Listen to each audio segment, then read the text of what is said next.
In these following examples, we're told to factor the following trinomials.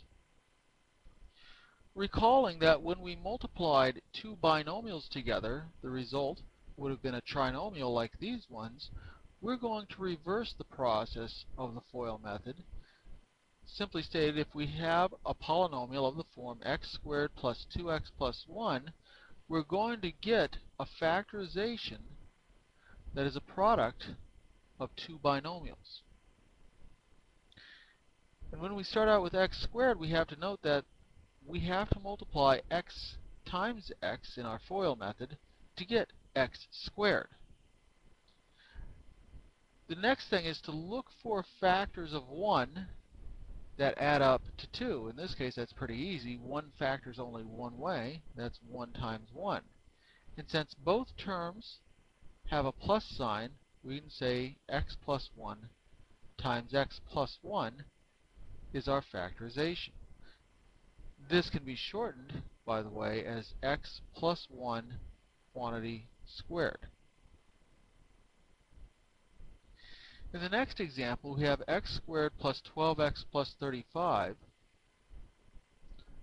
Again, the factorization is going to give us two binomials, and the very first term in these binomials has to be x, because x times x in our FOIL method would give us x squared.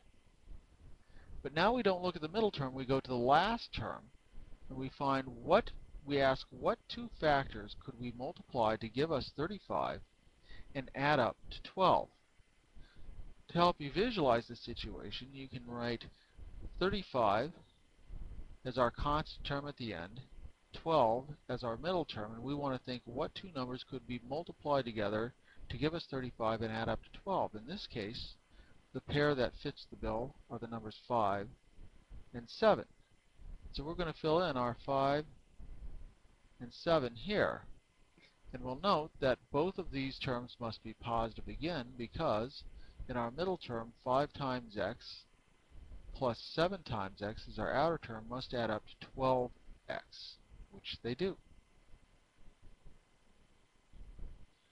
In our third example right here, x squared plus x minus 12 will again factor into two binomials.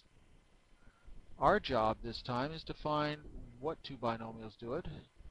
We start with x as the leading term in each of the binomials, as we've seen in each of the last two cases. Now we have to find two factors of 12 that add up to the coefficient for the middle term. Since we don't see a coefficient here, we assume that's a 1. So in this case, we have to find two numbers that would multiply together to give us negative 12. We carry the sign along with it and add up to positive 1, which is the silent coefficient of x. In this case, positive 1 would be the sum of positive 4 and negative 3. So that's what we're going to substitute into our two binomials. Plus 4 here, minus 3 here. There is no further factorization that can be done, so this example is over. Finally, in our last example, again, we're going to get two binomial factors. Both binomial factors will start with x because we start with 1x squared as our leading coefficient, as we did in all the other cases here.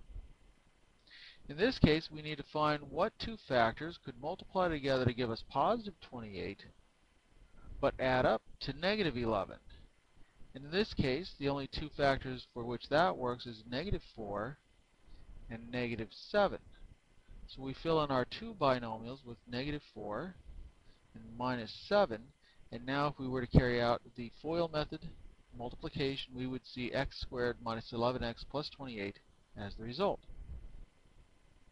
So now we're done.